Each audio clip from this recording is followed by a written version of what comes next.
Hi, my name is Madison Burns, and I'm here today to talk about my pathway map that I created for my cell biology course.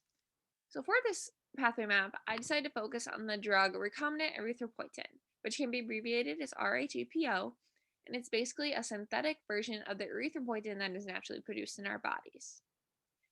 So, I chose this drug because I work in a nursing home over the summer as a home health aide, and I work with some stroke patients. So, I was really interested in learning more about potential treatments for strokes, and that's when I came across recombinant erythropoietin as potential stroke treatment. So, basically, recombinant erythropoietin has found to have a role in neurons as a neuroprotective agent in ischemic stroke patients in particular. So the administration of this drug occurs into the blood, and if it's administered into the blood, then it has to get in from the blood into the brain across the brain endothelial cells, and this is known as the blood-brain barrier. So recombinant erythropoietin the gets into the brain based on experimental evidence. However, the way that it gets into the brain is unknown. But in this pathway map, you can see that there's a receptor called EPOR that has been found on the brain endothelial cells. There's this is a potential option for how rhEPO gets into the brain. However, it is still controversial and unknown, which is why there's a question mark.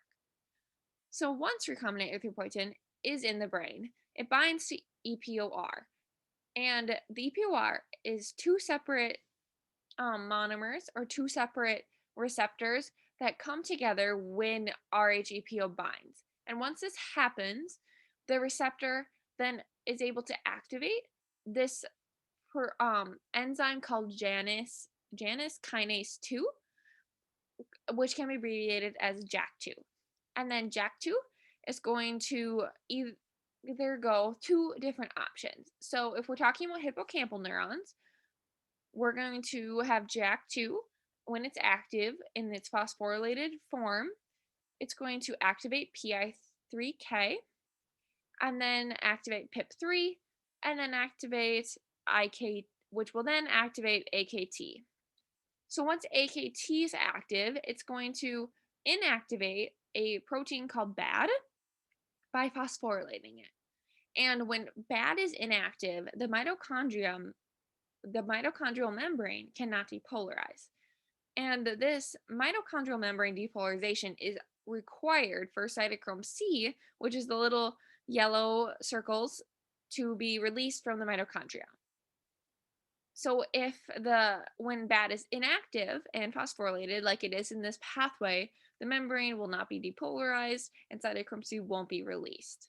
So this is really important because cytochrome C, when it's released, promotes the building of the apoptosome by cytochrome C binds to a protein called APAF1, which comes together with a bunch of other subunits of APAF1 bound to cytochrome C to build the apoptosome. Then caspase 9, which is the olive green, comes into the apoptosome, and the apoptosome is fully built. Then this leads to a caspase cascade, leading to apoptosis. And apoptosis is basically programmed cell death, and it is required for the cell, but in ischemic stroke sense, it's happening due to an ischemic incident where there was a lack of blood flow to the brain, and that is, we don't want neuronal death in this case. We don't want apoptosis. So, rhEPO, by not allowing cytochrome C to be released, is basically halting apoptosis and promoting neuronal cell survival. So now, if we're talking about cerebrocortical neurons, which is another type of neuron found in the brain, there's a different pathway that it's going to use for neuroprotection. So this pathway, the JAK2 that I talked about earlier, isn't going to activate nuclear factor kappa B, and it's going to do this by phosphorylating, adding phosphate groups to inhibitor of kappa B. And once this happens, inhibitor kappa B and the phosphates will release, and nuclear factor kappa B can go into the nucleus and help promote the transcription of the IAP gene. Eventually, the IAP gene will be fully transcribed and then translated into protein.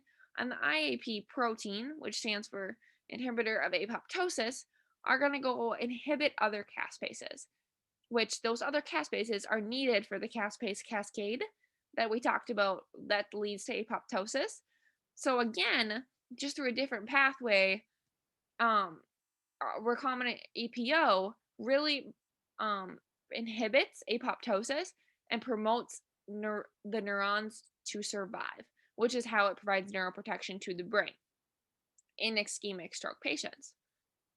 So this is really important because um, ischemic strokes happen to a lot of people, and recombinant EPO might be a way to treat this disease or these incidents. However, recombinant EPO has found to not cross into the brain in very high amounts.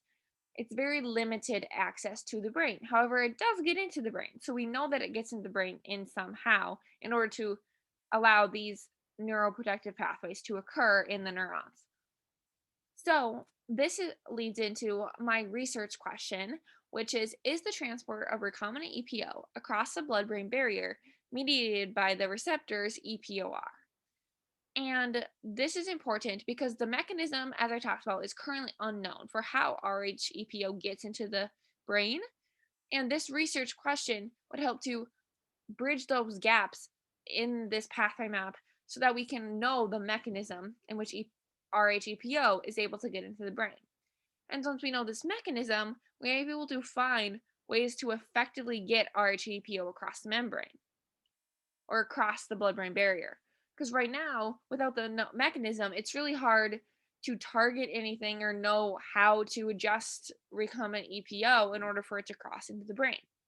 If we know the mechanism, this might be able to help us come up with and effectively promote the administration and crossing of recombinant EPO into the brain, which then will improve improve its ability to act as a treatment option for ischemic stroke patients.